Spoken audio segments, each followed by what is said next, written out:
Alright, howdy folks, Cody here with IronVerse Comics, doing another IronVerse Quickies, this time on Malibu Comics Ultraverse Solitaire.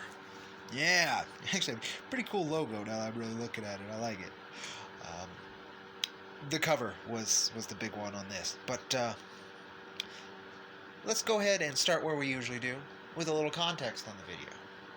And maybe a little focus as well. Yeah, there you go. I know very little about Malibu Comics, and even less about their attempt here at an Ultraverse. I did not know the creative team, and what sold me on this particular book was the character design. Did this cool cover justify the read, or did the read justify the cool cover? Let's find out. Solitaire is an interesting book. It obviously wanted to play in the street justice space characters like Daredevil, Punisher, Spider-Man, and Batman play in. And it does it well, if not exceptionally. Hopping into that specific space, going full classic superhero, must have been tough at the time this book was put out. And I'm unsure if it nailed a niche enough to survive. It may have. If folks are a fan of this, let me know. But what about the book? Well, it's written well. Not too wordy, and it's certainly not pretentious. It knows what it wants to be.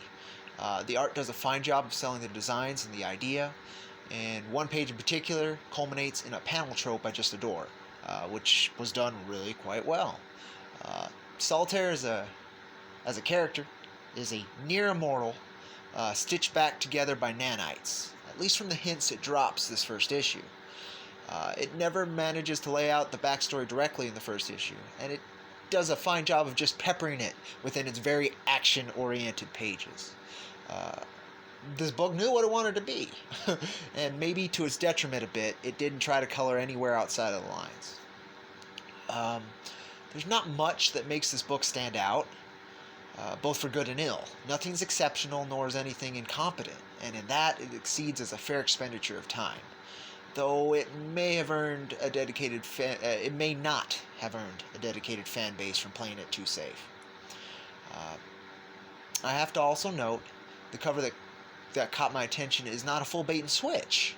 I love when the interior artist also does the covers, and in this case, it simply obscures that idea by having the inker be the cover line artist instead of the interior penciler. Let's see if we can get there. We go. It's a very unique attempt. I mind much less than the old expensive cover artist bait and switch that's just done all over in comics, particularly today. The story's a classic street superhero tale about rescuing sex slaves from a man called King Pleasure. Everything is very, well, comic booky, with the heroes and villains very clear and very bold, caricatures, basically. Makes no attempts to humanize the villains. They're simply targets to be killed, in the fashion of much of the early Punisher work. They do drugs, they abuse women and children. They have no redemption or remorse, no sad angle to them. I'm fine with this, again, as this book doesn't pretend to be anything more than a vigilante power fantasy. Had it pretended to be deeper, and had went about this very basic storyline with that in mind, I would have rolled my eyes constantly. But as it stands, Solitaire as a book is the best definition of competent I've read in comics. I think that's a good thing. It is basically the lowest, most acceptable bar to shoot for and still land on good graces.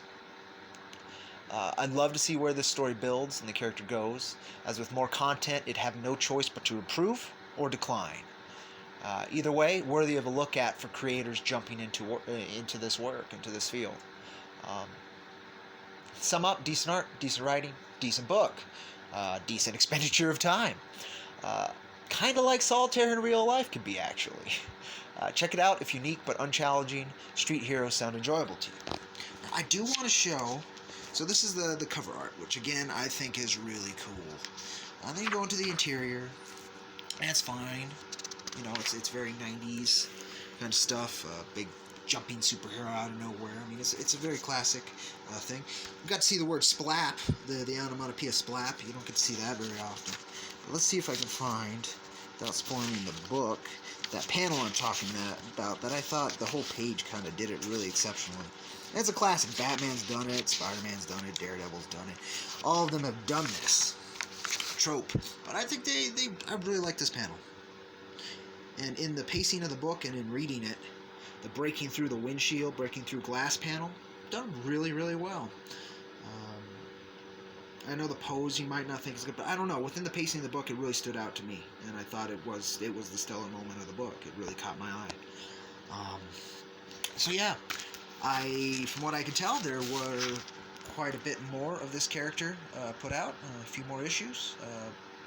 I don't think all of them were under this imprint and even this publisher, which means the creative team enjoyed what it was doing and wanted to give you more.